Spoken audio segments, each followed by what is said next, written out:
everyone, welcome to Living La Vita Loca podcast. Right. My name is Fazz. And I'm Narrative Rich. What the hell was that? A retro game podcast for some of your retro game needs. I missed that bit. Narrative Rich. Nice. I just thought I'd try it on. Yeah, no, it was good. I liked it. Yeah. This is what landed well. The reason the Vita was extended is because we're back in Vitaville.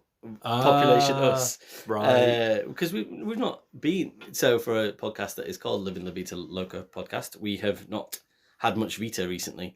It's true. I think the last time we did Vita, I played TXK on the Vita back in November, and then before that was like Peace Walker. So we're on the PSP version.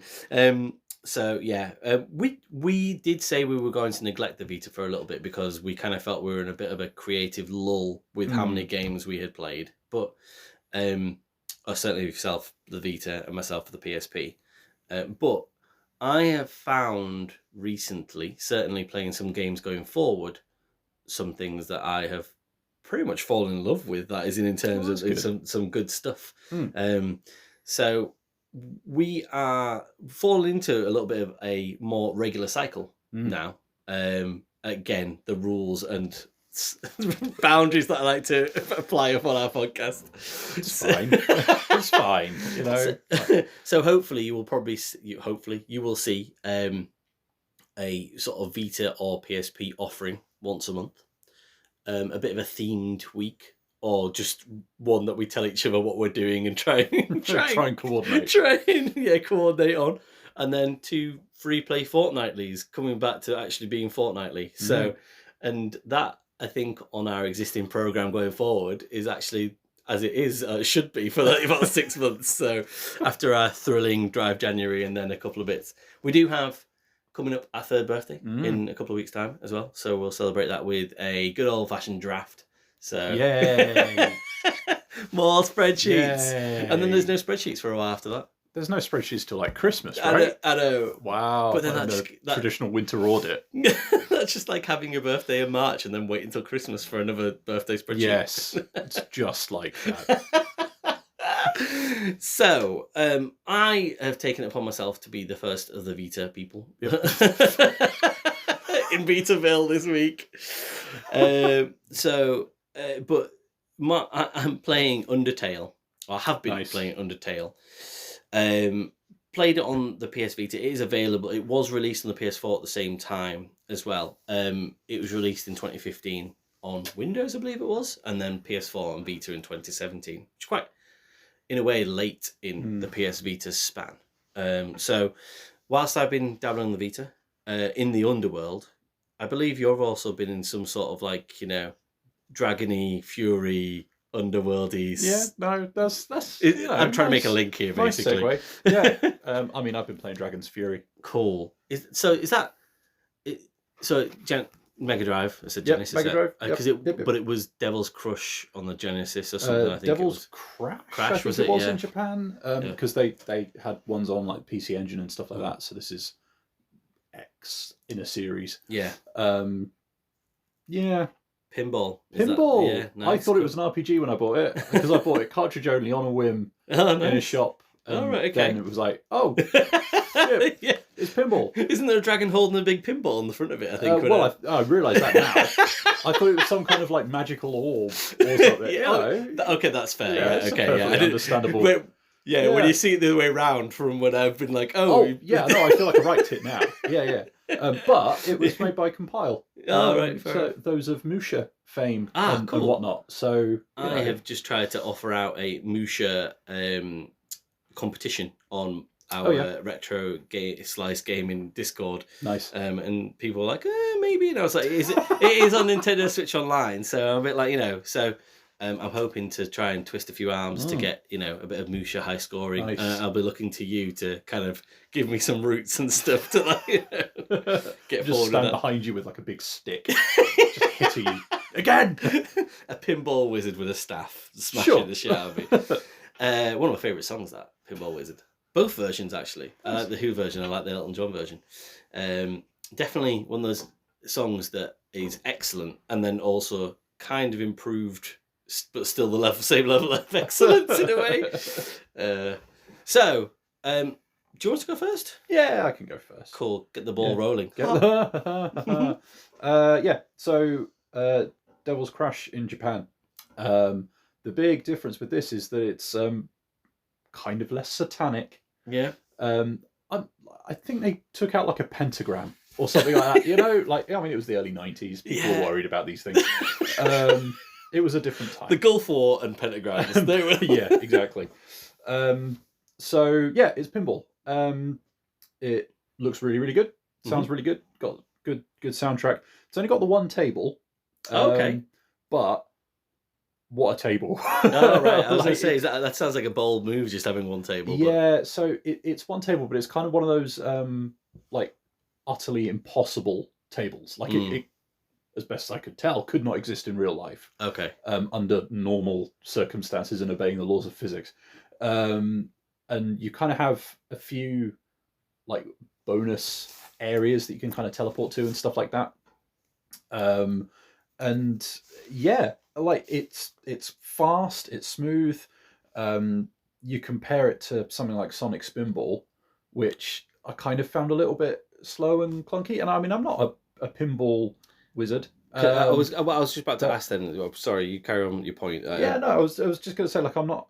It's not like I'm playing pinball games constantly or anything like that. I've barely ever played a handful, but this one just feels like it hits a bit of a sweet spot when it comes to the smoothness of the gameplay and the responsiveness of,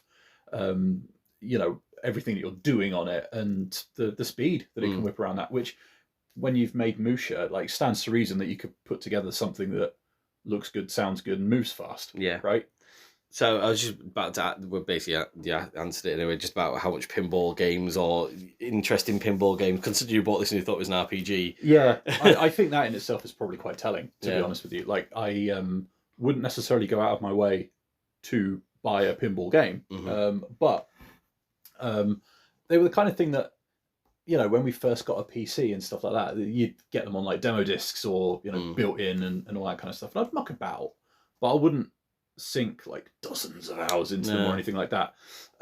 So, this one I was able to pick it up quite cheap, and I'm more than happy with, what it gives me for that money.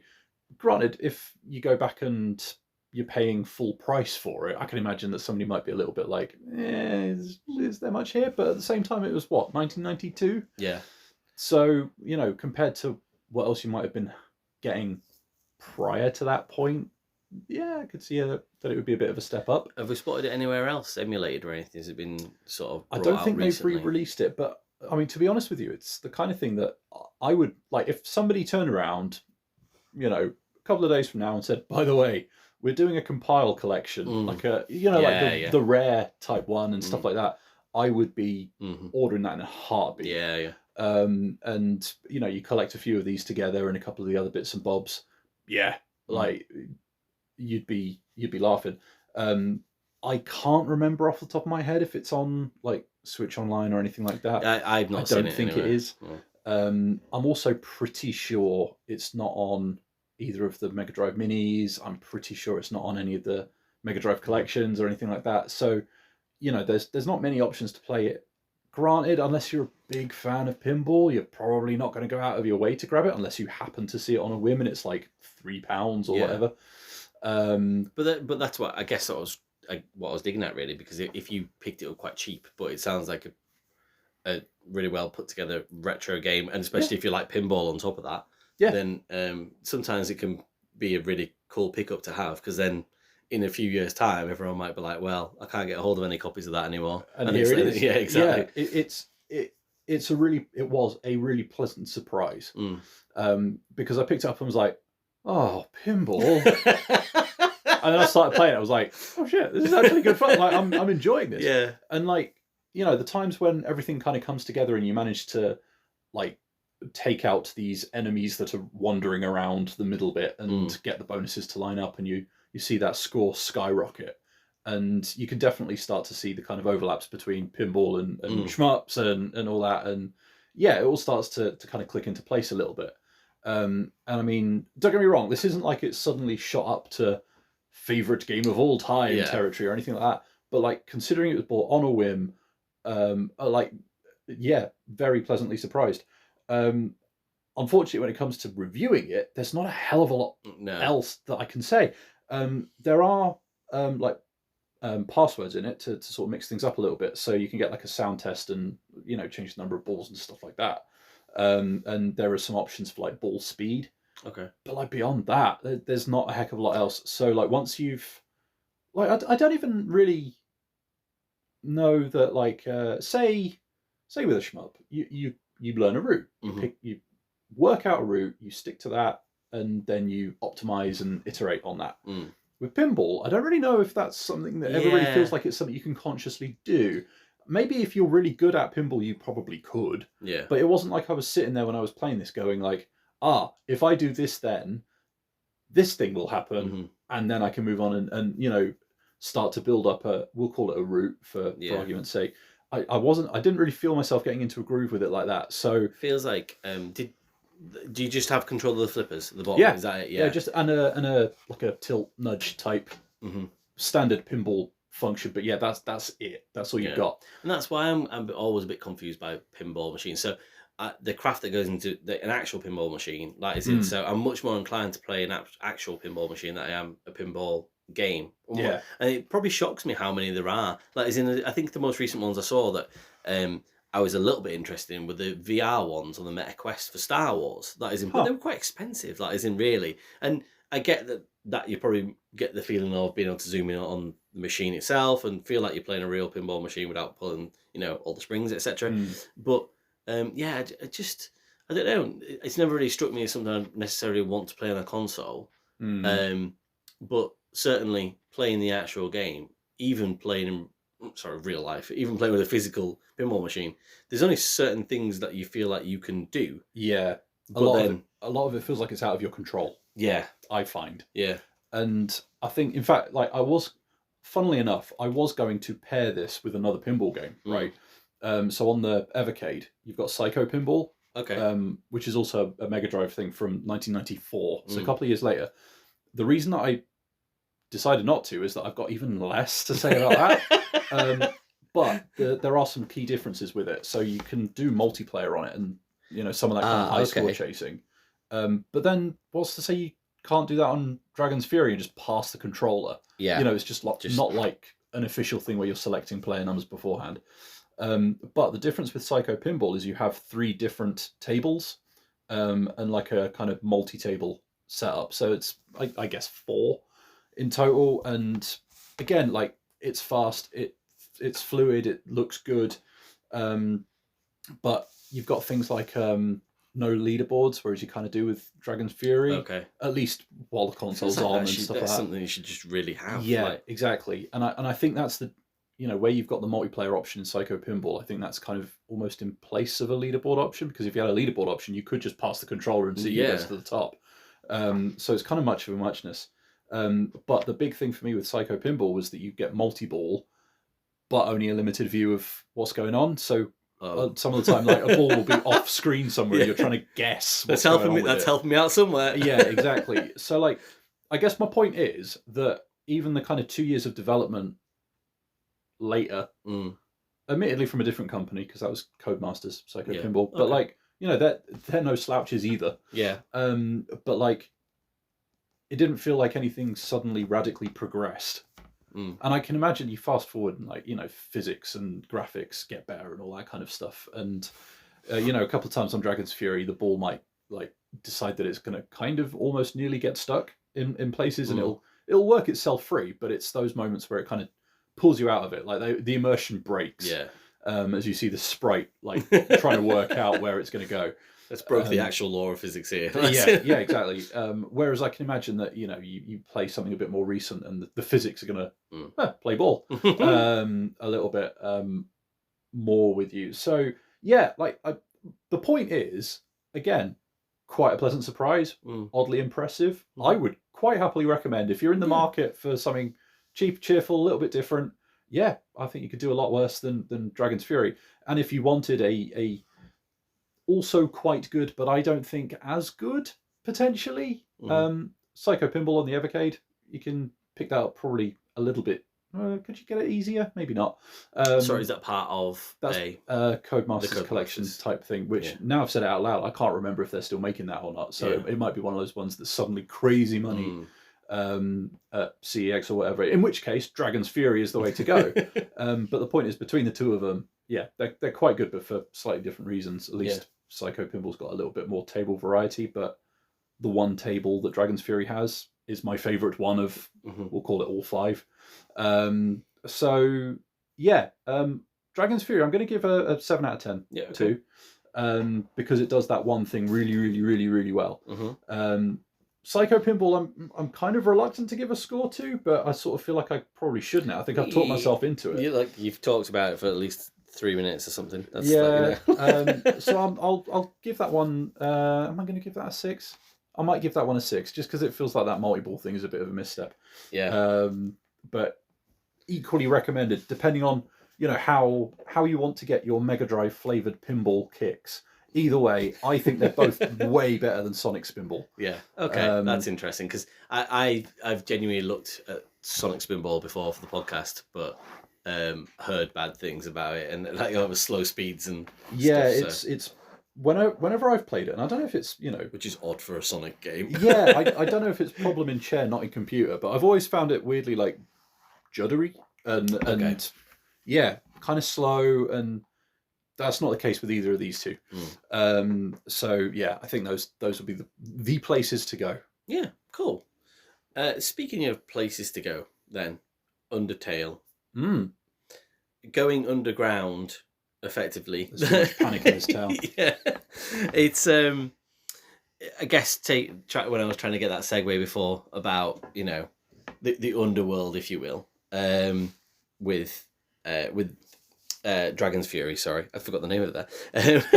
So notable.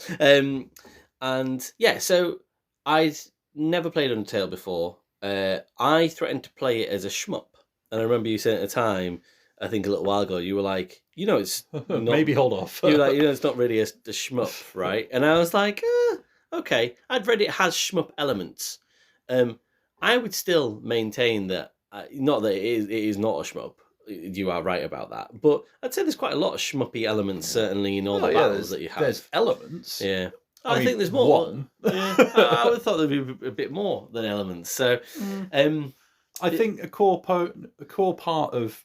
I was going to say, when have you played Undertale? I've played it. I haven't played it all the way through, but I have had it kicking around on various systems and have dabbled. But for all of the plaudits it gets, I've never really found that it's grabbed me. Oh, okay. I just haven't been able to, and I don't know if it's time, inclination, or what. But I've always kind of not even bounced off it. I don't think it's been a conscious decision to walk away from it. It's just that whenever I've started playing it, it then almost immediately starts slipping down my priority list. But what I was going to mention was with the shmup elements, I think for me, a core part of having shmup elements is shooting. Yeah, fair enough. There's a lot more. Well, you're dodging. You're doing a lot of dodging, but dodging, I would struggle to point to any times when you're shooting. Yeah. And if you're saying that the shmup element is dodging, then I'm relatively sure about 90% of video games involve shmup elements. I completely, I dodge traffic in the morning. I completely accept the fact that the way it's presented is evocative of a shmup. But I've from what I've played, I've never really felt like it has lent as heavily into the shmup elements side of the shop as I would have liked, because I think if it did, I probably would have been playing more of it. Yeah, fair enough. I take that feedback completely. I think that you played more than enough of them to have have your points on that. I think that when I started playing this, obviously you do a little bit of research and looking into it, and that was obviously way back when, about 6 months ago. I said, "Oh yeah, it's kind of shmuppy." Yeah, let's keep it as shmup elements, and then because it's an RPG. I've just realised what it is.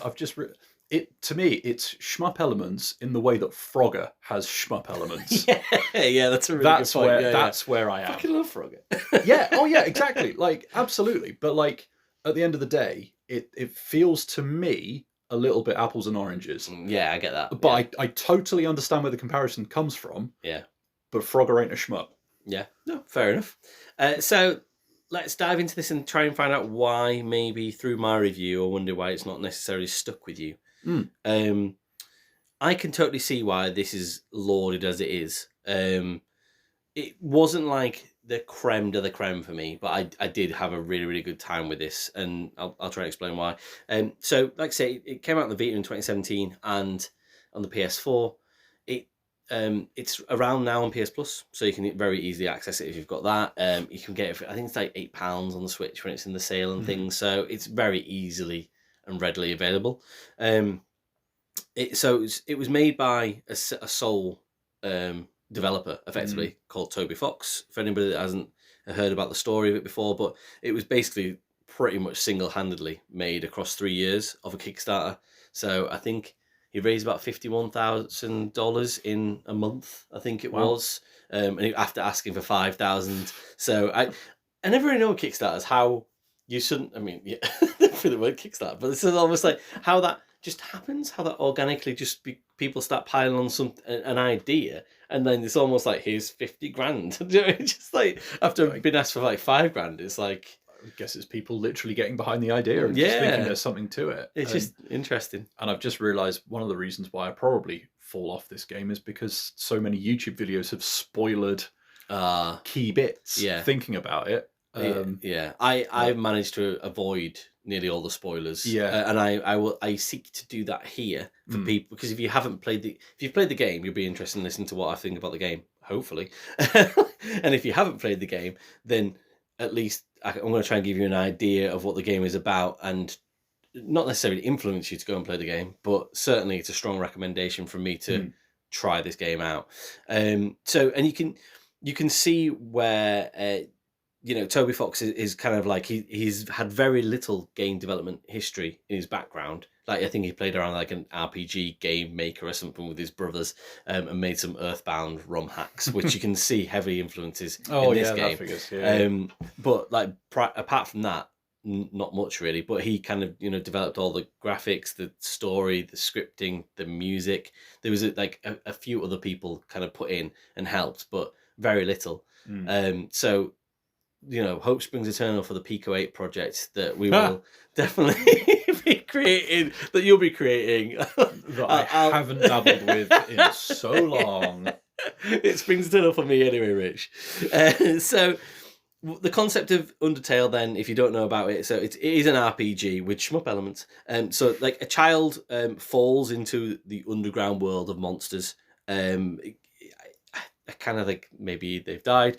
It's really weird because I'm playing Child of Light for the next Vita one, which is very much the exact same sort of concept of a child falling into the underworld. I'm like, around 2014, 2015, it seems like people just had a real thing for like, like we're going to have, just kids dying and then, but also not, that is in, they're not quite dead. They're just in the underworld. Because I guess you got like Limbo and stuff, like a little bit. Oh, yeah. I think that's 2016-ish, I think it's so. So it's like, it's pretty bleak. I'm gonna try to not think about that one too much. So this is kind of like, it's got the sort of mystical, magical sort of energy about it. The underworld is separated from Earth by a magical barrier, and there's like, you require, or the story leads to believe that you require a powerful human soul to pass back it, or you have to have a powerful human soul to pass back through the barrier.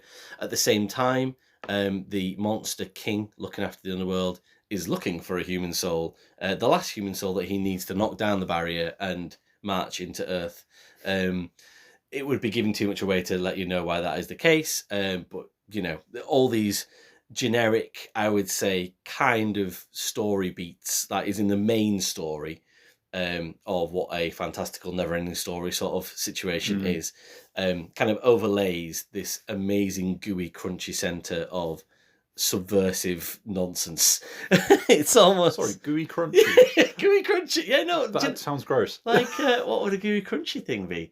I guess just like a Snickers, peanut butter. Yeah, that's what I was thinking of. Snickers. Yeah, like peanut butter, maybe. Like there are chunks of greatness amongst the caramel of stuff. Yeah, Right. It's not gone well for that analogy, has it? Fine. Sorry.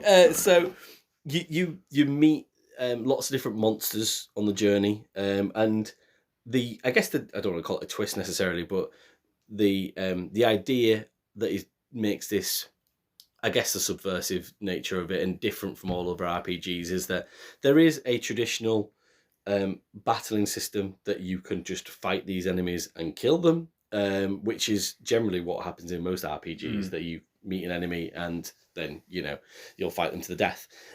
Whereas in this one, you have that option, but you also gain other options where you can effectively, I guess, negotiate, if you will, with the monster, the terrorists that are the monsters under the ground, and you can spare them, but only, I found in most circumstances, only after I'd achieved another small goal within that sort of, I guess, that conversation that you're having with them effectively. From what I remember, and forgive me, it's been a while since I've dabbled with it, but it was almost like it became a little bit of a puzzle at times, where you almost had to work out what you had to do to unlock that option, right? I wish I had understood that a bit better earlier on, because I think that it's very much a game about choice, and you need to understand very quickly. And this is me trying to advise people that maybe never played the game before, but certainly lamenting as well that I didn't understand that actually you can play this game completely in sort of like 2 or 3 certain ways. So almost like an aggressive, I guess a neutral, and a sort of passive way. And I would advise that you pick that path very, very quickly about what you're going to do, because it definitely makes a difference about how you're going to go about your world, really. And to think there are so many different avenues that you can take. And I wish I'd just known that super early on, and I'd maybe read up about that to understand that actually I should probably pick a path. Because you can very quickly, and I'd say probably 90% of people, if you've never played this game before, would probably fall straight into the neutral zone, because you probably find yourself being, as clearly Toby Fox wanted people to feel, that is confused by the concept that you are about to just batter this animal / monster to death that has this wonderful personality that you've bumped into, but then it gives you another option to do something else, and you're inclined to find out what that is, but that tends to be the difficult option, and you have to, as you say, puzzle your way through to get through to spare them. I think that it takes sort of, you do start to, you get an inclination that it's probably the right thing to do to spare them, because you think you'll probably get more out of it. Even though I think you get more gold and XP, I believe it is, when you kill, when you actually take the aggressive route. Right. Which again, obviously, is subversive as shit. When it's sort of like, just kill this innocent animal. Don't worry, and you get more money, and you'll grow better as a human if you do that. And you're like, wait a minute, I see what you're fucking doing here. So yeah, it's you do have to make that choice. I think if you're going to be good, bad, or indifferent. I ended up playing this as a neutral playthrough because I didn't understand that quick enough, really. I wonder if that's where most people end up slotting in. Yeah, I think it's very, it's almost like, not necessarily the hard extreme versions of the game, but to try and go those ways where you are trying to play that passive thing where you're trying to be kind to everybody, or aggressive and kill everybody. And I mean everybody. You must do that to go through that playthrough. It does give you a different ending if you do that as well. So I think that it's definitely probably the second or third, fourth playthrough that you'll have to actively aim for that. But yeah, it's so difficult to review this game traditionally, like I say, and not spoil it.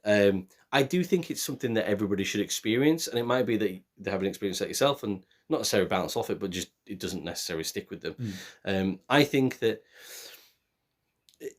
for me, it comes back to that the Shadow of Colossus sort of situation where, like it's in. So talk about video games as art, like it's in, and not that I have any sort of I guess disagreement with people to say that isn't art. I understand that, but I understood this art as video games, as in the conversation about protecting life forms and what you should do with yourself with your time on the earth, and it has something to say. Yeah, and it probably spoke to me a bit more than say Shadow of the Colossus did.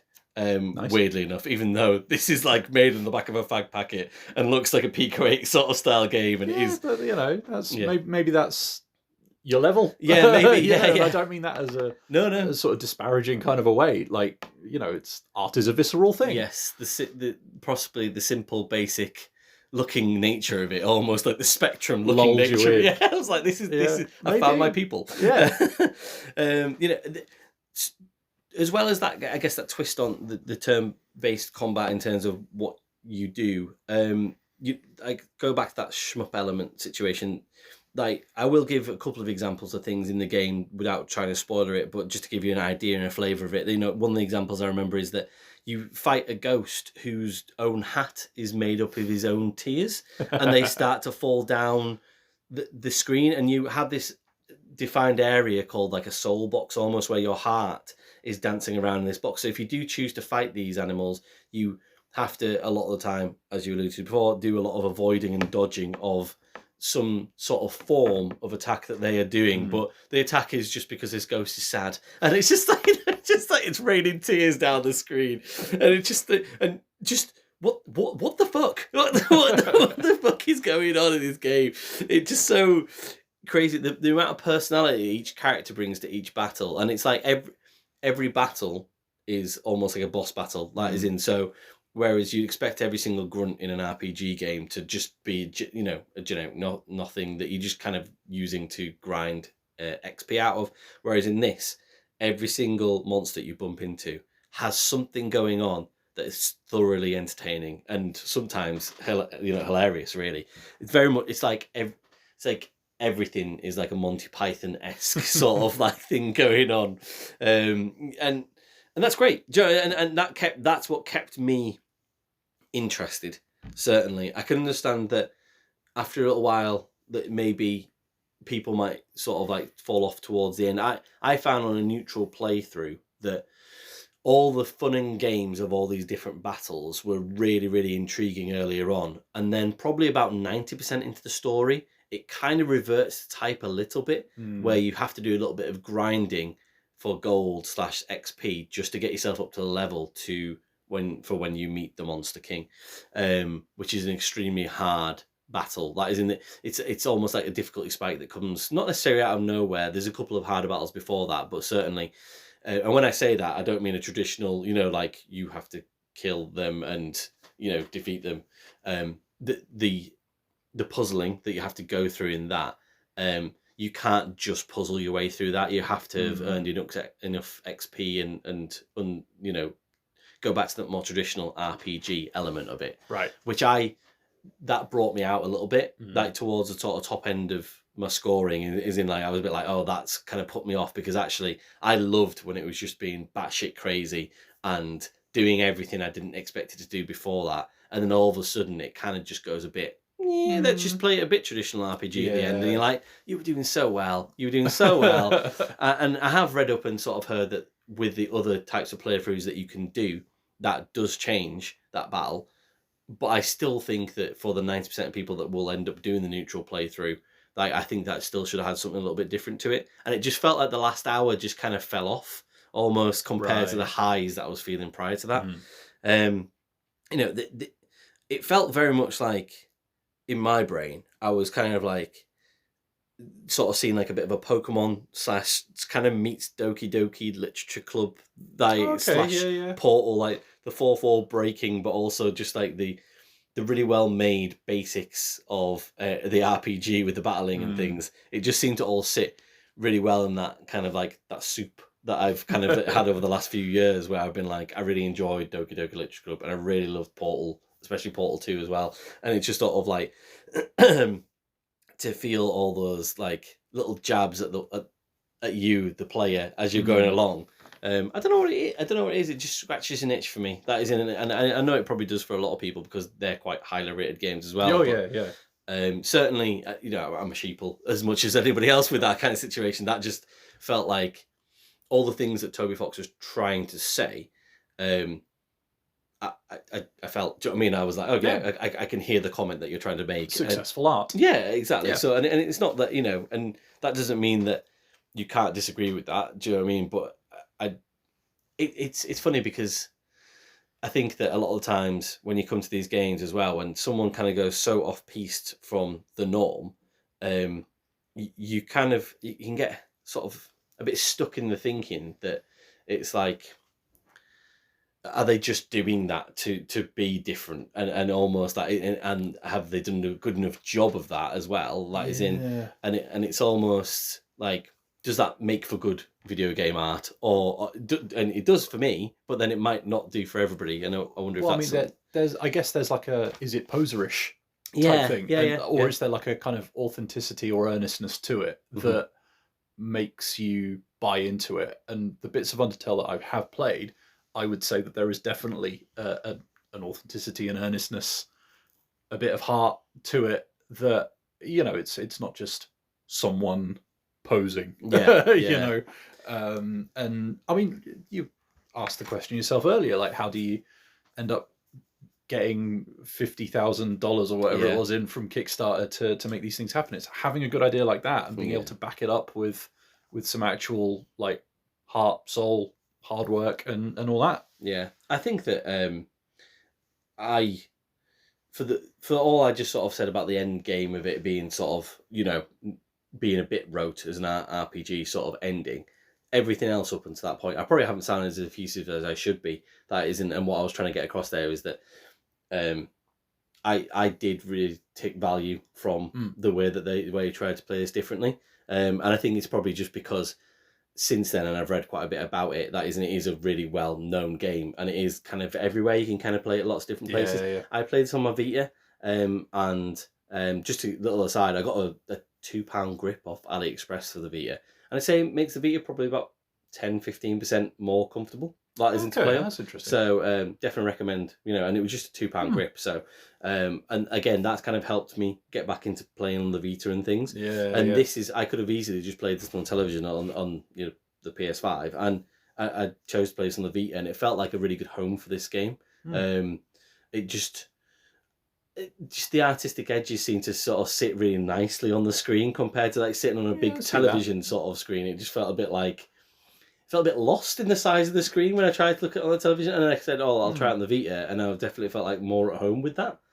Maybe there's a element of immersion or something like that there, because you're sat that much closer to it, and it's, I don't know, between maybe the colours, set up and all that kind of stuff.